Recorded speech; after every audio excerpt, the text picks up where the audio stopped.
I came from a low-income family that was struggling. You see how hard life can get. GC became a part of my life because I don't want my family to fall back into that. I never thought education would take me this far. I'm still young. I still have a lot to do in my life and just want to get things done the way I want with a good education under me. I'm Stacy, and Grand Canyon University helped me find my purpose. Everyone's suddenly talking about Facebook. That's it. I'm done with Facebook. I would say I'm done with letting people just take my data. Are you really that surprised that your information is being used to sway your votes, to manipulate your tastes? We're learning more about Cambridge Analytica and its mining of data on millions of Americans for political purposes. According to The Guardian, the firm harvested personal data from U.S. voters without permission. The company, which was headed at the time by former Trump advisor Steve Bannon, has since been suspended from Facebook. Do you honestly think that it's just a coincidence that when you post a picture of you and your friends checking in at a hamburger joint, 2 days later, you're actually getting an ad for that same hamburger joint? It was a grossly unethical experiment because you are playing with an entire country, the psychology of an entire country without their consent or awareness. And not only are you playing with the psychology of an entire nation, you're playing with the psychology of an entire nation in the context of the democratic process. Do you really think it's a coincidence that when you rant about politics on Facebook, suddenly you're getting links to pages that only support your point of view? Do people know what data is being gathered? How is it being used? How do Facebook police third-party organizations using it? And when there's been a breach in the data rules, does Facebook really have the power to get that data back? I'm Kim Commando, America's #1 digital pro, and I have to tell you, I've probably produced thousands of articles and podcasts and news articles about internet privacy. And I thank you for listening, and I thank you for reading. And a lot of you are downloading my podcasts. I see the statistics. And thanks to you, I'm the #1 downloaded and listened to tech host in the United States of America. And still, some of you are shocked that Cambridge Analytica and Facebook allegedly manipulated you. You're suddenly outraged that this multi-billion-dollar organization like Facebook shares information that you posted online in trust and confidence. Well, maybe it's time for another crash course on internet privacy. The fact that this worked in such a powerful way, that it went from a few 100,000 people to 50 million people, means that all of those connections, people were basically leaving themselves wide open. It is a wake-up call for Facebook users about their lives on this social platform. Getting to know you. After years of secretly monitoring the public, we were astounded so many people would willingly publicize where they live, their religious and political views, an alphabetized list of all their friends' personal email addresses, phone numbers, hundreds of photos of themselves, and even status updates about what they were doing moment to moment. It is truly a dream come true for the CIA. They say they can determine almost everything about you, including your gender, your ethnicity, your sexual orientation, just for starters. So now, using new algorithms developed by Cambridge and Microsoft using data from nearly 60,000 profiles, your Facebook likes can tell them all the things about you. Cambridge Analytica used surveys and a number of other tactics. They then used machine learning and big data analytics to build profiles about voters. They also exploited some of the worst tendencies of voters. Both sides want your data. When I say both sides, that's the Democrats and Republicans, the deep state. I just want to say, you have no data that's secure. None whatsoever. None whatsoever. No data that's secure.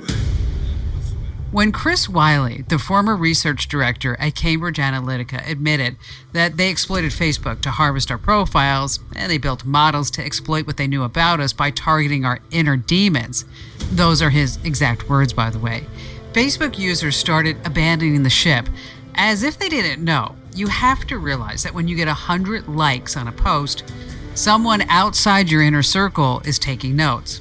Now, according to the press, our honeymoon with social media is officially over. Now, listen, I know that some of you are hurt, but when you post a picture of whatever, it more or less belongs to Facebook, and they can pretty much do with it what they want. Maybe you didn't think about that when you first signed up. But now the chicken has totally come home to roost. This means that if you posted a picture of you in your underwear, say 10 years ago, it's out there, it's available somewhere, no matter what your privacy settings are. So the question is, to what extent can companies and people use our picture? Can we actually get our privacy back? Can we rescue all of our personal data and our photos? Can we totally take back control of our profiles? And did Cambridge Analytica really breach their agreement with Facebook and harvest our data in order to sway the presidential vote? Now, we still enjoy social media, but what can we do to protect ourselves? Well, you want to crank up the volume, folks. You're about to get the inside scoop from internet security lawyers, risk management pros, and it's all coming up on this week's Commando On Demand podcast, so stay right where you are.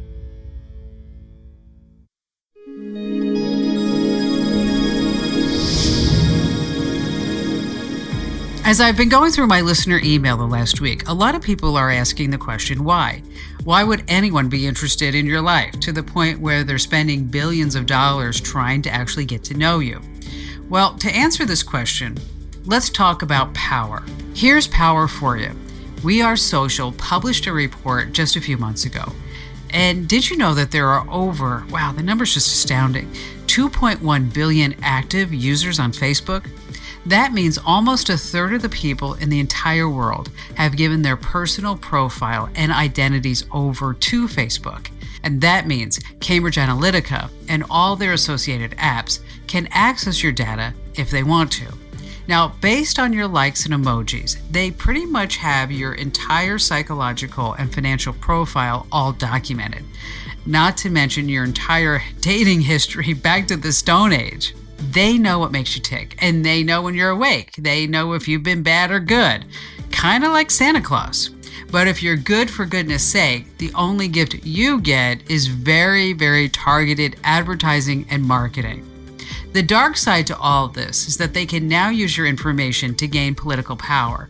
Politicians are now sold like products. I'm sure you noticed that. Because most people don't bother researching their next presidential choice, they're happy to believe whatever the media tells them.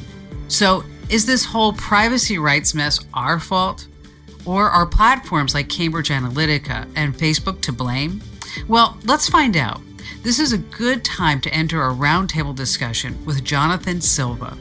Jonathan specializes in enterprise risk management, information security, and data privacy. He's an expert operational risk analyst, skilled in also government intelligence and law enforcement. He's served in the military for 10 years in both intel and emergency crisis management. So Jonathan has it going on. And Jonathan, I'm so glad you could make it. Thank you for your service, by the way. Thank you for having me. We've pretty much covered your past. So what exactly are you doing now? Currently, I work for a financial firm as a privacy liaison and information security officer.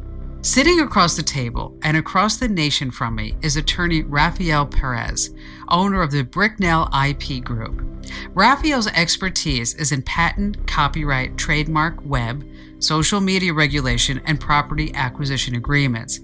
He's earned his Doctor of Law from George Washington University, a Master's of Science from Johns Hopkins University. He's a former in-house counsel for IBM Software Group and for the NSA's Information Security Section. Every time I read people's accomplishments like this, I totally feel like a loser. Rafael, thanks for being here. Thank you, Kim. So I just read all your qualifications, but briefly, tell us what you do. I am an attorney specializing in information technology and intellectual property law. What I do, I litigate claims related to the theft of confidential information, advise clients on data privacy and security laws, and I assist with the drafting of terms of use and privacy notices for websites. Currently, I own my own law firm based out of Miami, Florida. And you have something really interesting in your past. Please share that with us. Before entering the legal field, I worked for the NSA as an engineer with the Information Security Branch, and I used my engineering and computer programming skills to assist with the safeguarding of the nation's highly confidential and classified information. So let's just get right to it. Both Cambridge Analytica and Facebook are saying, hey, we didn't do anything wrong. Not to each other, not to the public, nothing. We were completely justified in harvesting people's personal data. So, first of all, Jonathan, in a nutshell, what exactly is harvesting? How would you explain that? So to put it in the easiest terms or in summary, data harvesting is when a small script, which is also known as a malicious bot, is used to automatically extract large amounts of data from websites and use it for other purposes than what they originally collected it for. People think they're giving away information for just one purpose. But as I know and you know, it turns out it's being used for a completely different purpose. That's correct. Let's dig a little bit deeper into that, Raphael. Well, Kim, the first thing to notice here is that both companies are being very careful with their choice of words regarding the alleged quote-unquote harvesting of personal data. The term harvesting can have different meanings, but in general, harvesting can refer to the use of a computer program, let's say the Facebook app, to extract data from human-readable output coming from another program. It's like a second-party app or program that has been given or has purchased the rights to our personal information. I get it, I don't like it, but I do understand it. Now, how does that get Cambridge Analytica or Facebook in trouble legally? From a strictly legal standpoint, there's a possibility that Cambridge may be held liable for interference with a contractual relationship between Facebook and the application developer, because Facebook, in the data policy that they apply to developers, Facebook prohibits the app developer from selling or licensing the user data to third parties. Cambridge is found to interfere with that agreement, they could be held liable. Now, again, strictly from a legal standpoint, the Federal Trade Commission, they could potentially initiate an investigation to ascertain or figure out whether Facebook's data policy provided proper notice to the public regarding how the data that is collected will be used, which could actually result in Facebook being fined by the FTC. It's really going to be interesting to see how that all turns out. But we all sign these privacy agreements when we join Facebook. We may not read them, but we do agree to them. What is it that we are agreeing to in a basic sense?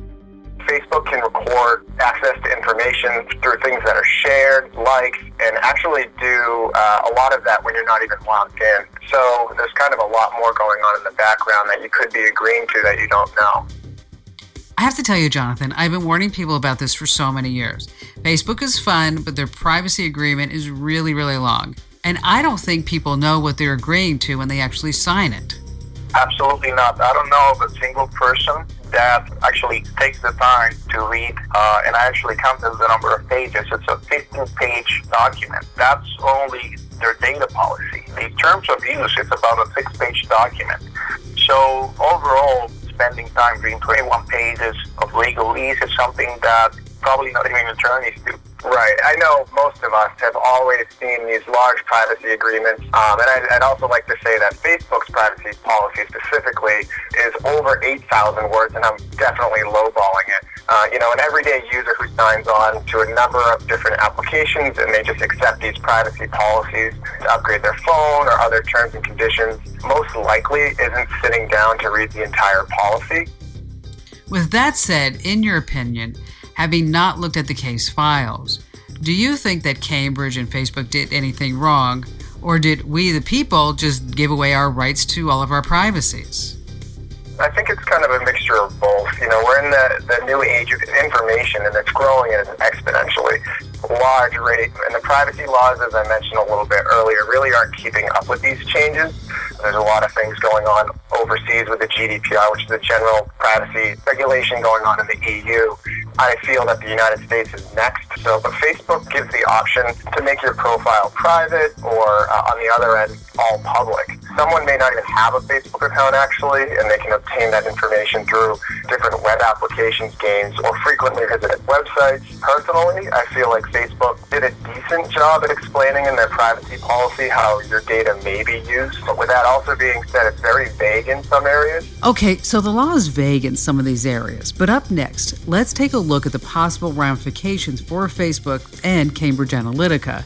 Did they break the law? And if so, what kind of legal trouble will they really face? We're talking about the social media privacy scandal and how Facebook and Cambridge Analytica manipulated users. With us are a few distinguished gentlemen, Rafael Perez, an intellectual property attorney in Miami, and Jonathan Silva, an information security and data privacy expert. So let's talk about the legal ramifications, Rafael. What are the possibilities? The FTC, they can conduct an independent investigation to ascertain whether the notice provided to Facebook users by Facebook was unfair. So they could be fined by the FTC. Again, it's a possibility. Do you think we'll see any justice done? In other words, do you think the strong arm of the law will come down and protect individual users? The social media industry is not regulated like the banking industry or the medical industry, which means that the users of social media cannot count on strong government laws to protect them against the disclosure of content posted on social media. So for social media, I would tend to say that there's a very limited right to privacy, which is controlled by the terms of use of the particular social media platform. There you have it. Very little protection. You're swimming in unregulated waters, and I've said this before. What needs to happen? I think that the privacy policies, as I keep mentioning, need to be stronger as a whole. So I think we'll see a lot of changes in the future. That's a good thing for some people, but for businesses, maybe not. That's why we have the Better Business Bureau to hold companies accountable for the actions. We're free to conduct business as we choose. There's at least the appearance of integrity. And if I take matters into my own hands and I set my profile to be completely private, I'm sure that Facebook can still use my information to market to me. To a point, it never actually goes away fully. There are still some general basics such as gender. There's some real basic information that they can still hold on to if it's locked up in private. All right, Rafael, let's switch gears. Going from personal to politics, do you think the public vote can actually be swayed? Like by an entity who uses profile information to try and influence election outcomes? I think so, but not in a manner that is direct. So, for example, a company such as Cambridge, they can harvest or make use of harvested data, run some analytics on it, and figure out where it would be more appropriate to spend dollars in doing a particular campaign. But does that in and of itself actually affect the vote? Most of us already know who we're going to vote for, regardless of what the press says. It may not be a direct effect on the vote. I think it can work a campaign manager to manage and spend the campaign dollars in a very effective manner. But that's not so bad, is it? Companies try to get us to buy hamburgers the same way, don't they? Right, and just to be honest, Facebook is an advertising company at the end of the day. That's how they make their money. Through these targeted messages, they can really focus on certain groups, certain individuals who may be leaning one way. And if you continue to see negative feedback from a party who you just mentioned you might be set on, you might actually start to change your mind if you start to see consistent negative comments about or advertisements about that individual. So in that way, it can really change your mind over repetition and time. Yeah, one bad story may press enough hot buttons to actually sway the vote. Exactly. As soon as you press the love button. Well, let's talk about how that might happen. How do we become targets? Let's say I post a picture of my husband and I. We're hanging out with some friends. We're on vacation in Maui at a sushi bar. That's a really nice visual for me right now, by the way.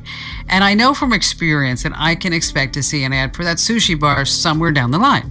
Correct. The data, however, the way in which these algorithms work, most likely they will rely on content that is written.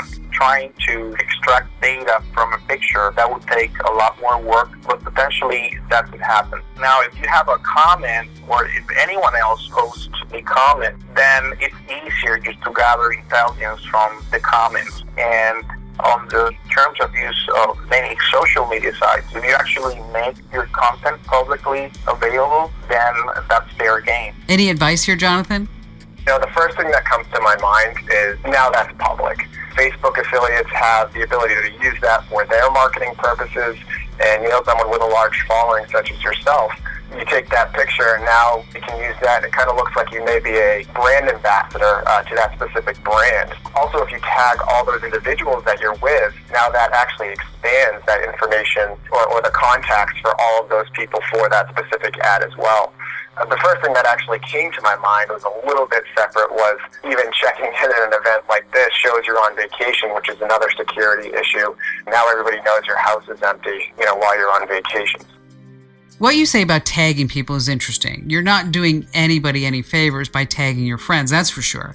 Now that the cat is out of the bag, some people are going to want to escape. Some people will stay. I actually deactivated my personal Facebook account months ago. But for those who want to bow out of Facebook entirely, they want to disconnect, can it truly happen? There's two options when you want to remove yourself from Facebook. The first, you have the option to deactivate your account. This essentially gives Facebook still the permission to continue to use your information for advertising purposes. And then, of course, there's always the second option, which not many people probably will do because they do enjoy using Facebook, is completely deleting your account, which has a permanent solution and it actually can't be reversed. So it sounds like even if someone does leave Facebook, the damage is done. The information's recorded, it's stored in some massive database somewhere and probably sold 8 times from Sunday. Maybe we waited too long, I don't know. But is it too late? Well, Kim, it's never too late to act, but there's a risk that content that has been made public will be retained in a database of images which can be accessed through Google, Yahoo, or Bing. If a user feels uneasy about historical content posted on social media, the user may be able to delete the account and open a new one with a more restricted set of privacy settings. Or, ultimately, the user could send a notification to the social media platform or the applications available through the social media platform requesting removal of the content. I saw a video on YouTube about this. I don't know if it's real or not, but someone said that when she sent in her request, Facebook responded by telling her that they could use her information however they saw fit. Basically, go fly a kite. The process to delete the account sometimes can take actually up to 90 days. I don't know personally if that's a marketing tool for somebody to maybe change their mind. However, it doesn't completely remove all your previous conversations with other users. So there is still, even though you delete your account, a tiny bit of information that can be tied back to you. Jonathan, anything you want to add about getting a divorce from Facebook? Is it even possible?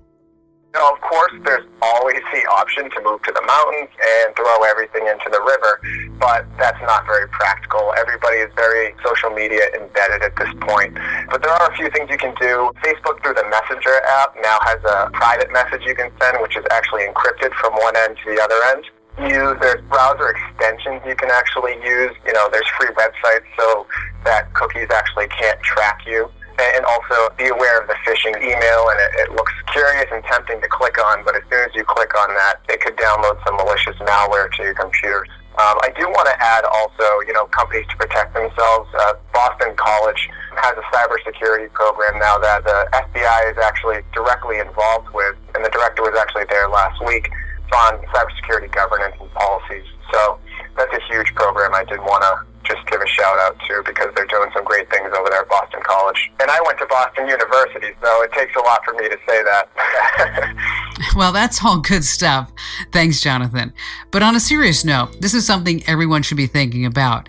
Is it illegal for somebody to find a picture of me on the web and then post it in a derogatory or even an inappropriate way? If the person that uses the content may be held liable under the copyright laws. So, for example, let's say that I take a picture of myself and, there are going to be copyrights that are associated with that picture. So Facebook, for example, they don't claim ownership over that content. It's really the user that owns that content. So potentially anyone else posting that picture outside of Facebook, let's say, or any other social media, may be held liable under the copyright laws. However, if it's just a matter of sharing a picture or content on Facebook, then Facebook and many other social media platforms, they have a really broad license that gives them the right not only to display your image on their platform, but to also sub-license and have others post the picture that you originally posted. Good to know. So what are you going to do now to help people protect themselves? Well, Kim, again, I own a law firm, and our team can enforce or defend against claims related to the theft of confidential information or trade secrets. That's one of the things that we do. We also help companies create data security plans to make sure that the company is in compliance with state and federal regulations related to data privacy. And we also assist with the drafting of terms of use and privacy notices for websites. Even though my office is based out of Miami, we actually have a national practice. All right, Rafael, thanks for joining us, and keep up the great work. Thank you, Kim.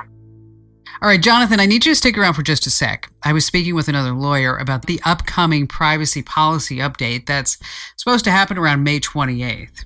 Anybody doing business on the web really needs to know about this. It's super important.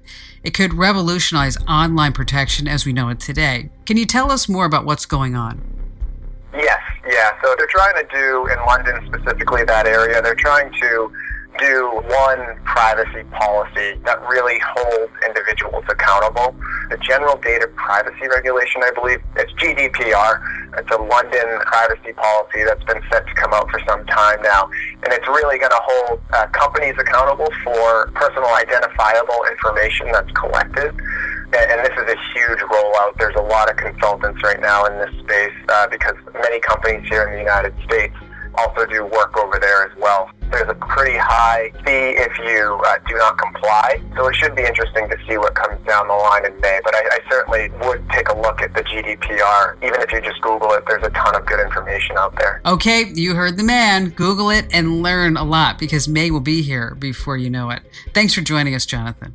Thank you very much, Kim. It was a pleasure. So now you know, most apps and programs require you to interface with Facebook.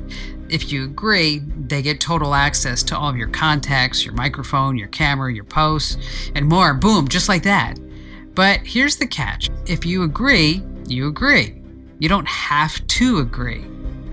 Internet culture writer Asia Romano put it very well when she said, Facebook has far outstripped the moniker of social media.